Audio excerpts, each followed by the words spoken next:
السلام علیکم ورحمۃ اللہ وبرکاتہ۔ الحمد للہ رب العالمین والصلاة والسلام علی نبینا محمد صلی اللہ علیہ وسلم وآلہ وصحبہ اجمعین، اما بعد۔ معزز سامعین کرام، آج میں آپ کے سامنے حیا کے بارے میں گفتگو کروں گی کہ حیا کیا ہے اور حیا کس کو کہتے ہیں۔ حیا انسان کی صفات میں سے ایک صفت ہے، وہ باحیا ہوتا ہے، عفت اس کا زیور ہے، اور جو ہے حیا ایمان کا جز ہے، اور ایمان جو ہے ہر مسلمان کا عقیدہ ہے۔ صحیح بخاری مسلم کی روایت ہے، رسول اکرم صلی اللہ علیہ وسلم کا ارشاد ہے کہ الایمان بضع و سبعون او بضع و ستون شعبۃ فافضلها لا الہ الا اللہ وادناها اماطۃ الاذی عن الطریق والحیاء شعبۃ من الایمان،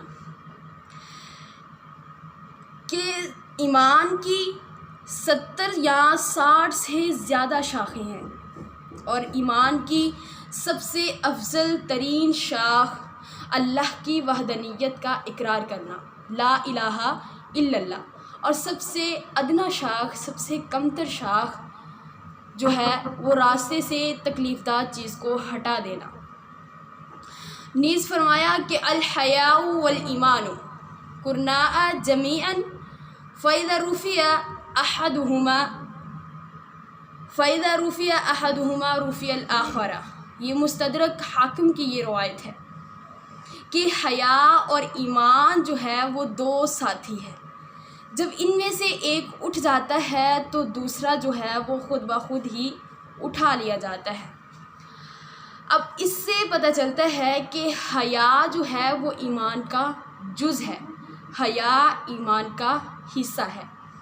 اس میں بنیاد یہ ہے کہ دونوں خیر کے دائی ہیں، حیا بھی اور ایمان بھی، کہ انسان کو بلائی کی طرف راغب کرتے ہیں، ایمان بھی اور حیا بھی، ایمان کی طرف بلاتے ہیں اور شر سے انسان کو دور کرتے ہیں۔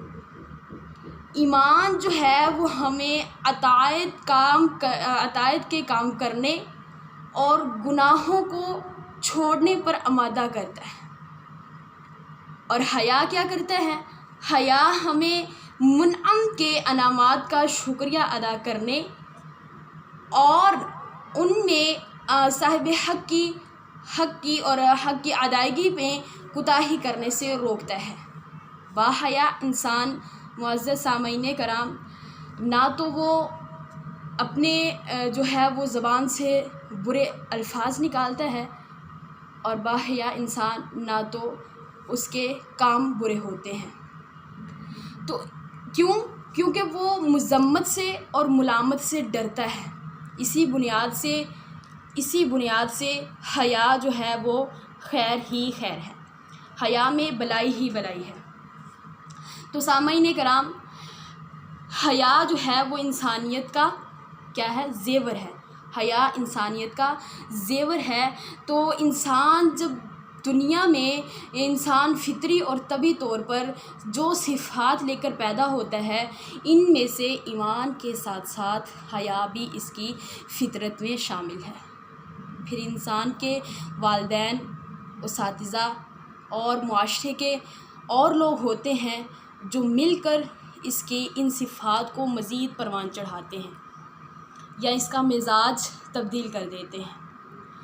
تو جنت جیسے، معزز سامعین کرام، جنت جیسے پاکیزہ ماحول میں بابا آدم اور اماں حوا بڑے عیش کی زندگی گزار رہے تھے، بڑے عیش و عشرت کی، بڑے مزے کی زندگی گزار رہے تھے، لیکن ان سے ایک کوتاہی ہو گئی کہ وہ ممنوعہ درخت کھا بیٹھے۔ ممنوعہ درخت جب کھایا انہوں نے، تو وہ جنتی لباس ان کا اترنا جو ہے وہ شروع ہو گیا، اس کوتاہی کی وجہ سے۔ تو یہ حالت ان دونوں پہ بہت ناگواری گزری، تو انہوں نے یہ صورت جو ہے وہ انتہائی ناگوار گزری، کیونکہ وہ بے حیائی والی تھی۔ ان کا لباس جب جنت کا اترنا شروع ہو گیا تو مگر وہ باحیا تھے، حیا پر ان کی جو ہے وہ خلقت ہوئی تھی۔ تو انہوں نے جلدی سے جنت کے درختوں اس کے پتوں کے ساتھ خود کو ڈھانپنا شروع کر دیا، خود کو چھپانا شروع کر دیا۔ کیونکہ ان کی خلقت جو تھی وہ حیا پر ہوئی تھی، وہ باحیا تھی۔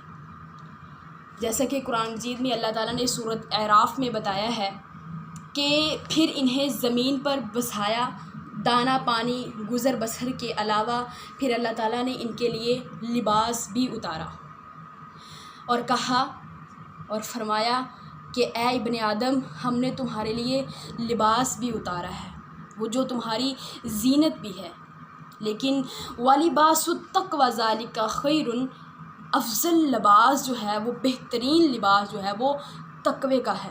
اب یہاں تقوی کے لباس سے مراد جو تھا وہ ان کی صفت شرم و حیا ہے، معزز سامعین کرام، اس لیے فرض ہے کہ آدمی مرد ہو یا عورت تقوی کے لباس یعنی ایمان کے ساتھ ساتھ شرم و حیا کا تقاضے بھی پورے کرے اور کسی طور سے اس پہ عاری نہ ہو۔ ایک مسلمان مرد ہو یا مومن اپنی صفت حیا کو خوب اچھی طرح اس کی حفاظت کرنی چاہیے، اور کوئی ایسا کام نہیں کرنا چاہیے جو عام اخلاق و وقار اور احکام شریعت کے منافی ہو۔ سامعین کرام، اللہ تعالیٰ سے ہمیں اور بھی زیادہ شرم و حیا کرنی چاہیے۔ کیونکہ اللہ تعالیٰ جو تھے ہمارے خالق و مالک ہیں۔ اللہ تعالیٰ بندے کو ہر حال میں دیکھتے ہیں، وہ جیسے ہی وہ گناہ کرتا ہے یا کوئی بھی کوتاہی کرتا ہے، وہ چھپ کر کرتا ہے، وہ پوشیدہ کرتا ہے یا علانیہ کرتا ہے، تو اللہ تعالیٰ سمیع بصیر ہے، اللہ تعالیٰ ہر چیز کو دیکھتا ہے۔ اب اہل نظر جانتے ہیں کہ اللہ تعالیٰ نے حوا کی بیٹی کو، بنت حوا کو، ایک سراپا چشمہ و حیا کا پتلا بنایا ہے، اور اسے عربی زبان میں عورت کہا گیا ہے۔ اس کا معنی ہی عورت رکھ دیا، اور عورت کا معنی ہے چھپائی جانے والی چیز، عورت کا معنی ہے چھپائی جانے والی چیز۔ تو ہمارے آقا محمد صلی اللہ علیہ وسلم نے بھی فرمایا، ان کا بھی ایک فرمان ہے کہ المرأۃ عورتن، کہ عورت جو ہے وہ چھپائے جانے کے لائق ہے، چنانچہ جب یہ نکلتی ہے تو شیطان انہیں جھانکتا ہے۔ آج کل کی عورتیں، میں بات کروں معزز سامعین کرام، تو آج کل کی عورتیں جو ہیں وہ ہماری بیٹیاں، ہماری لڑکیاں دفتروں میں، کالج، یونیورسٹیوں میں مردوں کے ساتھ آزادانہ ماحول پیدا کرتی نظر آ رہی ہیں۔ آزادانہ ماحول جو ہے وہ میل جول رکھنا، شرم و حیا کا جنازہ نکالتی نظر آ رہی ہیں۔ عورتوں کا اپنے حجاب میں آزادانہ اور بے پرواہ ہو جانا قیامت کی بہت بڑی نشانی ہے، اور آج ہمارے معاشرے میں بھی یہ نشانی بہت عام پائی جا رہی ہے، اس کے بارے میں بھی صحیح مسلم کی حدیث ہے۔ سیدنا ابو ہریرہ رضی اللہ تعالی عنہ اس حدیث کے مروی ہیں۔ وہ کہتے ہیں کہ نبی کریم صلی اللہ علیہ وسلم نے فرمایا کہ میں نے جہنمی کے دو قسم کے لوگوں کو دیکھا، کہ ایک قسم کے وہ لوگ ہیں کہ انہوں نے اپنے ہاتھوں میں سانٹے پکڑے ہوئے ہیں اور وہ لوگوں کو بلا وجہ مار رہے ہیں، اور دوسری وہ عورتیں کہ جو بظاہر تو کپڑے پہنے ہوں گی، لباس پہنا ہوگا، لیکن وہ حقیقت میں بے لباس ہوں گی، ننگی ہوں گی، مردوں کو اپنی طرف اور خود مردوں کی طرف مائل ہونے والی ہوں گی۔ سامعین کرام، ذرا سوچنے کی بات ہے کہ یہ بات ہمارے دور میں کتنی عام ہو چکی ہے، یہ قیامت کی نشانی ہمارے دور میں کتنی عام ہو چکی ہے۔ عورت نے خود کو خود ہی بے پردہ کر دیا، خود ہی وہ اپنا مقام کھو بیٹھی ہے۔ ان کی سربختی، اور فرمایا کہ ان کی سربختی اونٹوں کے کوہانوں کی طرح ہوں گی، جو ایک طرف ڈھل کے ہوتے ہیں. تو نبی کریم صلی اللہ علیہ وسلم نے ایسی عورتوں کے بارے میں فرمایا کہ وہ جنت میں داخل نہیں ہوں گی. جنت میں داخل ہونا تو دور کی بات ہے، وہ جنت کی خوشبو تک بھی نہیں پائیں گی. حالانکہ جنت کی خوشبو جو ہے وہ 70 سال کی مسافت پر جاتی ہوگی. یہ مسلم کی روایت ہے. تو اس حدیث مبارکہ میں کس قدر وضاحت ہوئی ہے عورتوں کی اس کبھی عادت کی کہ جو خود دنیا و آخرت کا میں ذلت و رسوائی کا باعث ہوں گی، بلکہ معاشرے میں بھی جو ہے وہ فساد پھیلاتی نظر آتی ہوں گی. میری عزیزہ، آج میں معاشرے کی بات کروں تو ہماری عورتیں غیر مسلموں کے نقش قدم پر چلنا چاہتی ہیں. ہماری عورتیں مغربی تہذیب میں ڈلنا چاہتی ہیں. ہماری عورتیں جو ہیں جہاں پر بے حیائی عام ہے، عورت کو کوئی مقام و مرتبہ نہیں دیا جاتا.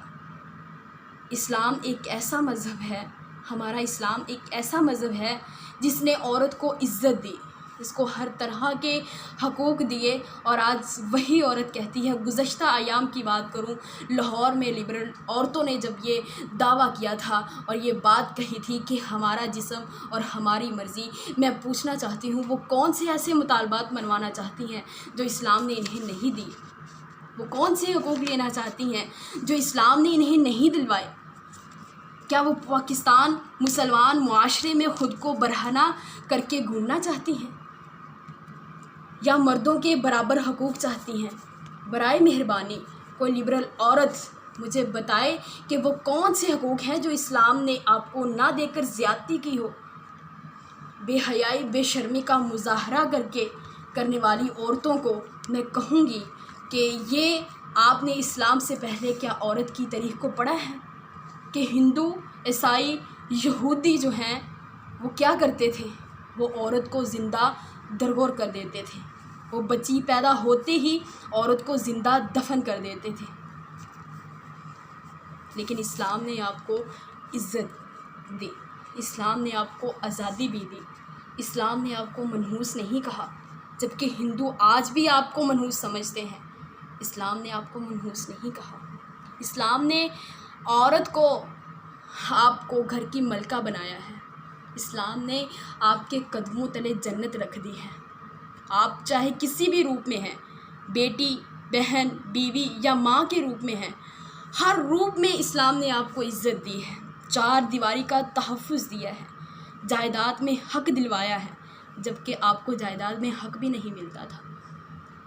جبکہ آج یہودی نسائی آج بھی آپ کو منحوس سمجھتے ہیں، آپ کو کھلونا سمجھ کر آپ کے جسم کے ساتھ کھیلتے نظر آ رہے ہیں. آپ کے جائیداد میں کوئی حق نہیں دیتے. آپ کو شراب خانوں میں برہنہ نچواتے ہیں، اور آپ کے فحشا ہونے پر، بے حیا ہونے پر آپ کو داد دیتے ہیں. میری بہنہ ذرا غور کرو، آپ نے کیوں خود کے مقام کو کھو دیا ہے؟ بے پردہ ہو کر کیوں خود کو جو ہے وہ مقام کھو بیٹھی ہیں؟ شادی کے بجائے آپ کو گرل فرینڈ بنانے پر ترجیح دیتے ہیں، اور جب آپ کی عمر رسید ہو جاتی ہے، بوڑھے ہو جاتے ہیں، جسم ڈلنے لگتا ہے، تو آپ کو اولڈ ہوم میں چھوڑ آتے ہیں. اس سب کے باوجود بھی آپ کہتی ہیں، آپ کو اعتراض ہے کہ اسلام نے آپ کو حقوق نہیں دیے. اگر اسلام نے آپ کو حقوق نہیں دیے تو بتائیے، میں آپ سے چیلنج کرتی ہوں کہ بتائیے وہ کون سا مذہب ہے اسلام سے بھر کر جس نے آپ کو حقوق نہیں دیے؟ وہ کون سا ایسا مذہب ہے جس نے آپ کو حقوق دیے ہوں؟ اے مسلمان بہن، خدا را آپ سے درد مندانہ آپ سے گزارش ہے، آپ سے اپیل کرتی ہوں کہ ان مغربی عورتوں کی طرح خود کو جسم بیچنے والی دکان مت بناؤ. آپ باعزت مسلمان ہیں، آپ باعزت مسلمان خواتین ہیں. آپ ان مغربی بے حیا عورتوں کی طرح ہرگز نہیں ہیں جن کو چھو کر اپنے مرد جو ہے وہ اپنی ہوس کا نشانہ بنا کر چھوڑ دیتے ہیں. آپ مسلمان ہیں، آپ اس نبی کی امت ہیں جس نبی نے راتوں کو جاگ جاگ کر اپنی امت کے لیے بخشش کی دعائیں مانگی ہیں، اب وہ بنت ہوا ہیں کہ جن بنت ہوا نے وہ ممنوع درخت کھا بیٹھے اور لباس اترنا شروع ہو گیا اور حیا کی وجہ سے خود کو جلدی سے ڈھانپنا شروع کر دیا، اب وہ بنت حیا ہیں۔ آپ کو اللہ نے بہت عزت دی ہے میری بہنا، اپنی عزت کو پہچانیے، اپنی عزت کو پہچانو، اپنے مقام کو پہچانو، بے پردہ ہو کر خود کا مقام نہ کھو۔ ہر کوئی اسلام میں آپ کو ہر کوئی نہیں دیکھ سکتا، آپ بھی یہی چاہتی ہیں کہ آپ کو لوفر لفنگے نہ دیکھیں، آپ کو نہ گھوریں، لیکن آپ نے خود کو تحفظ میں رکھنا ہے، خود کو تحفظ میں رکھنا ہے۔ اسلام میں آپ کو ہر کوئی چھو نہیں سکتا۔ میری عزیزہ، پھر بھی یہ گلا کہ حقوق نہیں مل رہے، خدارا بتائیے تو صحیح وہ کون سے حقوق ہیں جو اسلام نے آپ کو نہیں دیے۔ جب ہم اللہ تعالیٰ کی حدود کی پاسداری کو چھوڑ دیں گے نا، تو ہمارے ساتھ وہی ہوگا جو آج ہمارے پاکستان معاشرے میں ہو رہا ہے۔ اگر ہمارے ملک میں شرعی قانون نافذ ہو جائے، وہ عورت کے پردہ نہ کرنے پر ہو یا مرد کا عورت کو چھیڑنے پر ہو، تو آج وہ واقعات پیش نہ آئے جو ہمارے ملک میں آ رہے ہیں، جو ہمارے ملک میں آ رہے ہیں۔ نبی کریم صلی اللہ تعالیٰ نے اپنے قرآن میں آیت نمبر 59 سورۃ احزاب میں اور سورت نمبر جو ہے وہ 33 ہے، اللہ تعالیٰ نے اپنے قرآن میں فرمایا، یا ایھا النبی قل لازواجک وبناتک ونساء المؤمنین یدنین علیہن من جلابیبہن ذالک ادنی ان یعرفن فلا یؤذین وکان اللہ غفور الرحیم۔ اے نبی، اپنی بیویوں کو، اپنی بیٹیوں کو اور اپنی مسلمان عورتوں کو بتا دیجئے، ان سے کہہ دو کہ جب بھی گھر سے باہر نکلیں تو چادریں لٹکا کر نکلیں، خود کو چھپا کر نکلیں، تاکہ انہی سے ان کی شناخت ہو جائے۔ اللہ تعالیٰ پھر یہ ستائی نہیں جائیں گی، ان کو کوئی تنگ نہیں کرے گا، ان کو کوئی بری نظر سے نہیں دیکھے گا۔ اللہ تعالیٰ غفور الرحیم ہے، وکان اللہ غفور الرحیم، اللہ تعالیٰ غفور ہے، مہربان ہے۔ میری معزز سامعین، ہم اپنے بچوں کو حیا کیسے سکھائیں؟ بے حیائی کہاں سے عام ہوتی ہے؟ آج یورپ ممالک نے بہت زیادہ ایسی فحاشہ فلمیں ایجاد کر دیں کہ جن فلموں کو دیکھ دیکھ کے ہماری بچیاں اور ہمارے بچے جو ہے وہ بے حیا ہو چکے ہیں۔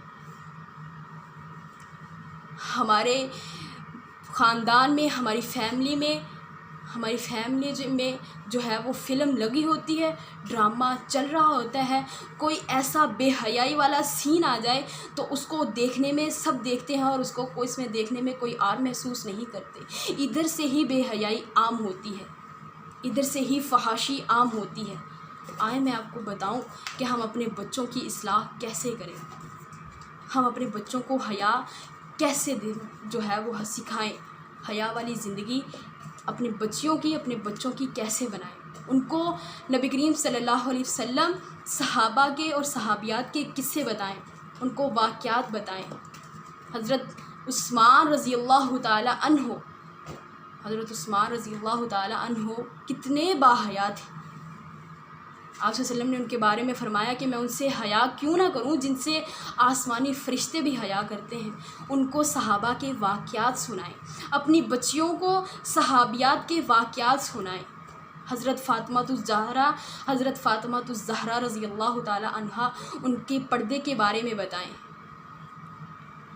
کہ جنہوں نے اپنے شوہر سے مرتے وقت آخری ایام میں کہہ دیا تھا کہ علی رضی اللہ تعالی عنہ، میرا جنازہ بھی رات کو قبرستان کی طرف لے کے جانا۔ کیوں کہا؟ کس وجہ سے کہا؟ حیا تھی ان میں۔ انہوں نے کہا کہ علی، میری خواہش ہے کہ غیر محرم کی نظر بھی میرے جنازے پر نہ پڑے۔ اپنی بچیوں کو ان کے واقعات سنائیں،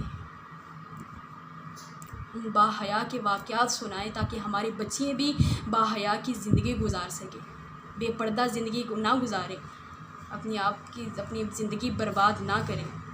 اللہ تعالیٰ سے دعا ہے، اسی لیے میں اپنی بہنوں کی کتاب و سنت کی روشنی میں اصلاح کرنا چاہتی ہوں کہ میری بہنیں اپنی فطرت ایمانیہ اور فطرت حیا کی حفاظت کریں، شرع پردہ اختیار کریں، غلط مخلوط محافل، بری محافل سے، بری مجالس سے بچیں۔ آخر میں میری اللہ تعالیٰ سے دعا ہے، اللہ تعالیٰ ہمیں بے پردگی اور بے حیائی سے بچائے۔ وما علینا الا البلاغ المبین۔